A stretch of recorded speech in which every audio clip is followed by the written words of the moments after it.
Welcome. In this Thursday edition of Back to the Bible, Bryan opens God's Word to Proverbs 6 to share ancient wisdom that will help you move forward in faith today. Now let's join Bryan for today's message from the book of Proverbs. One of the challenges in Proverbs is that it often feels really kind of random. They're talking about problem with anger, then a problem with your tongue, then a problem with money. And so it just seems kind of like a miscellaneous gathering of Proverbs. Some people solve that by just pulling out all the verses that deal with anger and all the verses that deal with money and trying to study them topically. We're doing it differently than that. We're just taking the book as it's written, because I think it's written that way for a reason. I don't think life is so compartmentalized that you're doing great in every area of life, but have one little area where you're struggling. Life just doesn't work that way. If you have a problem in one area, it's bleeding into other areas. Life just isn't as compartmentalized as sometimes we tend to think. I think who you are in private is who you are. And without question, it dramatically affects what you do in public, your ability to fulfill whatever job description, whatever role you fulfill in public. For example, if a man will cheat on his wife and lie, I have absolutely no doubt that same man would not hesitate to cheat and lie to a customer, to a client, to an employee, to an employer, because that's ultimately who that person is. So who we are in private bleeds out in so many ways to who we are in public. And that's the way the Proverbs are written. So this morning we talk about your money, we talk about your work, and we talk about your neighbor's wife. So if you have a Bible, turn with us to Proverbs chapter 6. Proverbs chapter 6, pick it up in verse 1. My son, if you have become surety for your neighbor, have given a pledge for a stranger, if you have been snared with the words of your mouth, have been caught with the words of your mouth, do this then, my son, and deliver yourself. So let's just stop there and try to clear up what are we talking about. Over the years, I've heard a lot of speakers, primarily they tend to be financial people, take a lot of these statements out of Proverbs and just apply them to a modern day culture as if there isn't any difference between the ancient world and the modern world. The text is actually talking about basically being a co-signer, offering some sort of a pledge for somebody to get a loan. So let's kind of sort out modern and ancient. In the modern day world, there are credible lenders. So a bank, lending agency, and they are willing to lend you a certain amount of money under certain conditions that are all clearly spelled out for a reasonable rate in order for you to purchase something. At the end of the day, let's say borrowing money for a house. Most of us don't have that big of a chunk of money sitting in our bank account. So in order to own a home, you go to a lending agency and they offer you money at a reasonable rate. They lay out all the conditions, all that's heavily regulated, and you agree to those conditions. That basically is a business transaction where, if done correctly, everybody wins. I get a house, I pay the rate, it's a fair rate, the bank makes their money, and in essence, everybody wins in that scenario. There's also times where, for one reason or another, I may want to co-sign for somebody. I believe somebody to be responsible. I understand the conditions. I understand my responsibility in it, and I choose to do that. I don't think there's anything in the Bible that prohibits lending, that prohibits borrowing, that even prohibits co-signing if it's done wisely. What was happening in the ancient world was they didn't have banks, they didn't have lending agencies, they didn't have social organizations, they didn't have government programs to take care of people. It was just a very different world. So for example, in the Hebrew culture, if someone was out of money and destitute, then the Hebrew culture believed that those who had means would lend that person money. But it was not a business transaction. It was an act of compassion. There was no interest that was charged, but it was understood that that person would be responsible to pay back that loan. It was more about shalom. It was more about us together as a community making it. But anytime you have an arrangement like that, there will always be people who will take advantage. That's just the way people are. So there are people who would take the loan, but would not repay it. And they would take another loan from someone else, and they would not repay it. And eventually, there was no one that would loan them money because they were just working the system, taking advantage of people. So then into the picture comes what we would call today a loan shark. This was someone who was willing to loan that person money, but at a ridiculous interest rate, with the understanding that if you do not pay it back, I get everything you own, and oftentimes I get you. You now become my slave. And so in desperate times, someone would agree to that, usually couldn't pay the interest rate, would lose everything they have, and basically be sold into slavery. So you imagine you're one of these people that has worked the system. Nobody else will give you a loan. But the loan shark is street smart enough to know, I could loan you that money at a ridiculous interest rate, but you don't have anything. So even if you can't pay me back, you have nothing to offer me, so I'm going to make you co-sign. You have to have somebody else that co-signs, then I'll give you the money. So that's what's happening in this particular text, is that person who has been reckless and irresponsible now can't even get a loan from the loan shark, so I need somebody to co-sign in order for the loan shark to give me a loan. And so the father is saying to the son, whatever you do, don't do that. These are people that are working the system. These are people that will take advantage of you. If you do that, you will end up losing everything that you have. That's basically the background of the warning there. So then that becomes obvious, starting in verse 3. Do this then, my son, and deliver yourself, since you have come into the hand of your neighbor. Hand would be like shaking hands. We've signed the contract. Go humble yourself. That word humble is a very graphic Hebrew term. It basically means allow yourself to be trampled on. In other words, lay prostrate before somebody, let them trample on you, do whatever is necessary to get out of this deal. Go humble yourself and importune your neighbor.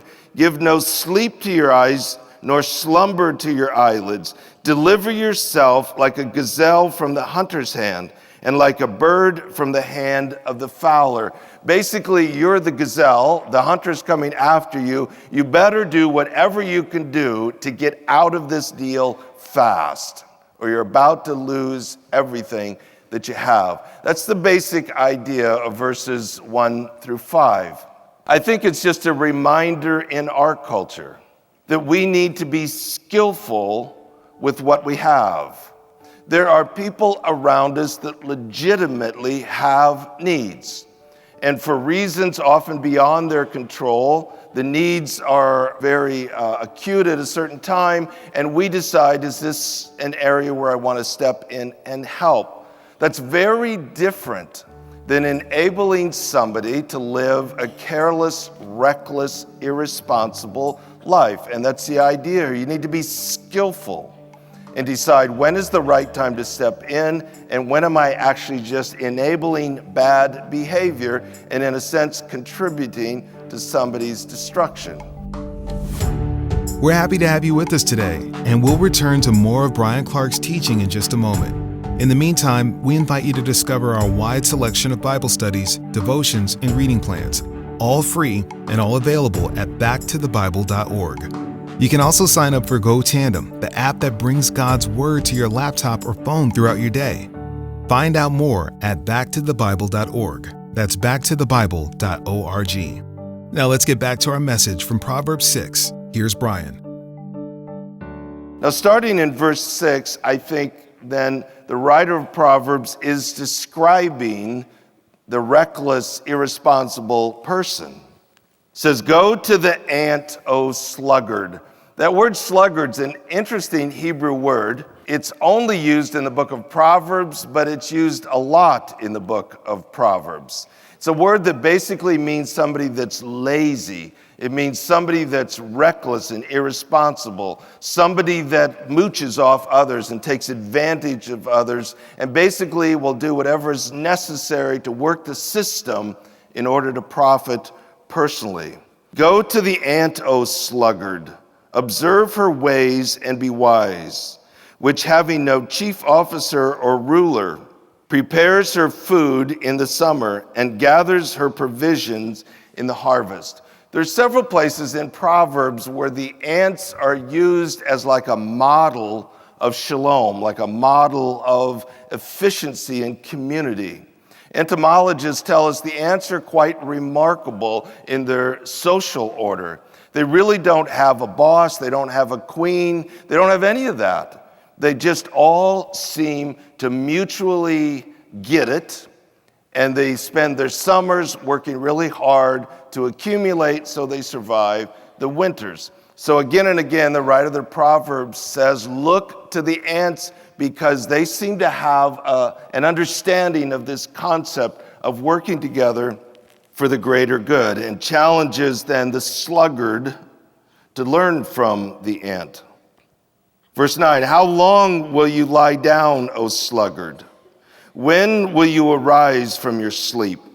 A little sleep, a little slumber, a little folding of the hands to rest, and your poverty will come about like a vagabond," we would probably say like a homeless person, "and your need like an armed man." Second part of that verse, in my opinion, is unfortunately translated. It's not talking about the sluggard being robbed, and that is why he's out of money. It's talking about basically being a beggar. Literally, the Hebrew is someone with a shield, which could be translated someone with a cup, like a beggar. Basically, the text is just saying the sluggard who works the system, who is lazy, who sleeps all day, who is relying on kind of working the system to survive, eventually ends up with nothing. I think this is the person that's got himself into trouble, that's looking for a cosigner that's referenced in verses 1 through 5. The Bible has a very strong work ethic. You see this again and again. It's based on the fact that work is not a result of sin and the fall. Work is a result of being made in the image of God. There was work to do before sin ever entered into the picture, and there will be work in eternity. Work is good and it's right and it's noble. It's part of what gives life meaning and purpose. God never intended for somebody to sleep their days away and just waste their life on mooching and working the system and taking advantage of others. There's meant to be this mutual commitment to shalom, that we all work together, we all do our part in order for a community to function. When Paul was writing to the Thessalonians, he said, if somebody doesn't work, then don't let them eat. That's a pretty strong statement, basically saying if somebody's just lazy and working the system, they may have to learn a lesson the hard way. Let them go without food until they're eventually rightly motivated. To understand, just because something is legal doesn't mean something is morally right. I don't know where we're going as a culture. We seem very confused on the nobility of work right now as a culture. But just because you can legally work the system and get something for nothing doesn't make it morally right before God. If you are physically able, God expects you to have a purpose, to contribute, to work, to do your part. It's a very high biblical value. A few years ago, I was having a conversation with a young lady, late teens, early 20s, and she was just kind of telling me a story about somebody at work that figured out that she could actually quit her job, stay at home, work the system, and make more money. So that's what she did. She quit her job and she just works the system, sleeps till noon, is basically what the proverb is calling a sluggard, and actually ended up with more money than if she was working. And this young lady that I was talking to thought that was kind of funny. And so I asked her, where do you think the money comes from that she's getting paid to stay home and sleep till noon every day? Well, it's from the government. I said, well, the government doesn't have money. The government's money is the people's money. So you need to understand, every time you get your paycheck, which isn't very big, and you look at that little line on there and it tells you these are the taxes that were taken out of your paycheck, it's that money that is going to pay her to stay home and spend all day as a sluggard at home. I don't think I used that term, but in the spirit of Proverbs. And all of a sudden, she didn't think it was so funny anymore. The reality is there are people in our communities that through no fault of their own do need help. You notice in verse 11 the word poverty. It's kind of a unique Hebrew word, and it's only used in the book of Proverbs. It's a word that basically means to be destitute, to be homeless, to be all out of resources. The typical Hebrew word used for the poor, that's used throughout the Old Testament, is a word that carries much more the idea of someone who is oppressed, someone who is disadvantaged, someone through no fault of their own has ended up in a place where they are struggling to survive. And the biblical value in both the Old and New Testament would be that we as God's people have a moral responsibility to take care of those people. We need to make sure that they're cared for, that they're fed, that they're housed, that their needs are met.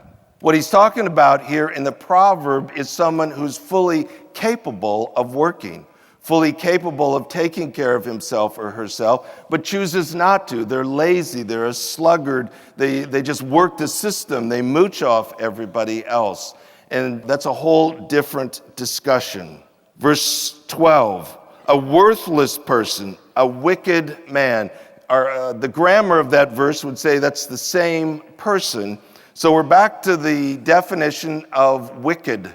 We've talked about this in poetic literature. It's not just somebody that murders or somebody that rapes or steals, but the wicked is defined as someone who disadvantages others in order to advantage himself or herself. That's a perfect description of the sluggard. Somebody that's just working the system in order to personally gain.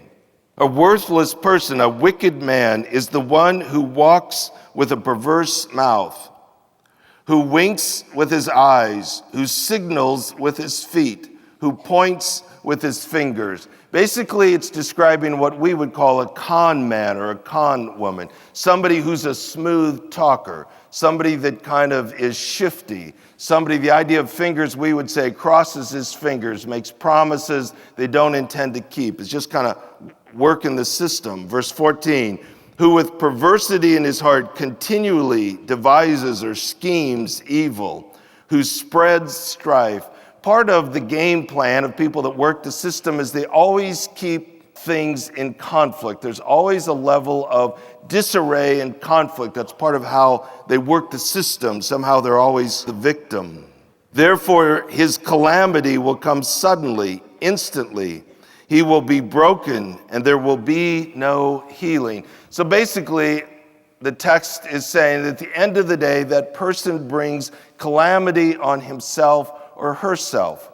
You put the first two discussions together, and basically it's saying that if we're physically able, we should do our part. We should not be counted among the sluggards who selfishly work the system and begin to unravel and break down shalom.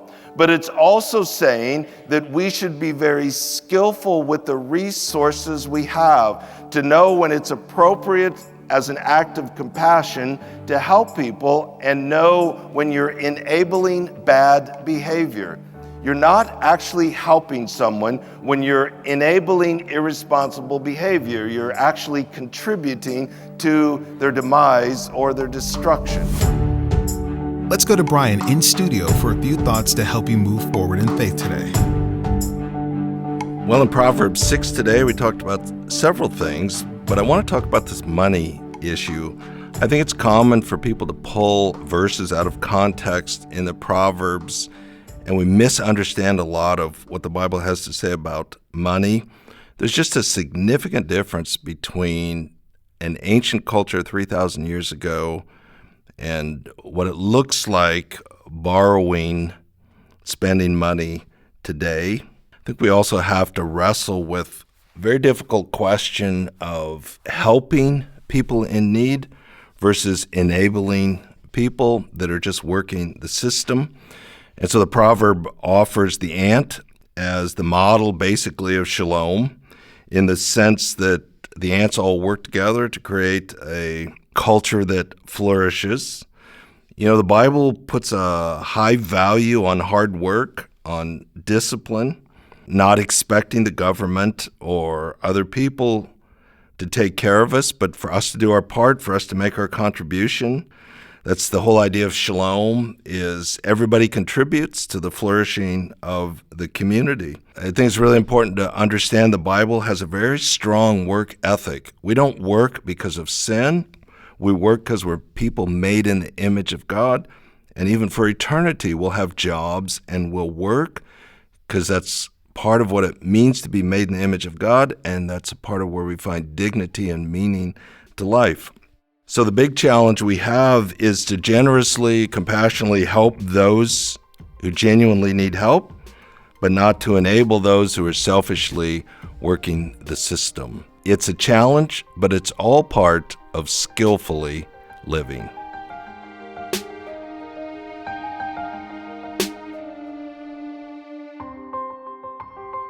Thanks for listening to Back to the Bible. We'll be back again tomorrow with more wisdom from the book of Proverbs, so be sure to join us again for Back to the Bible. To listen again or share this program with a friend, visit backtothebible.org or find us on your favorite podcast app.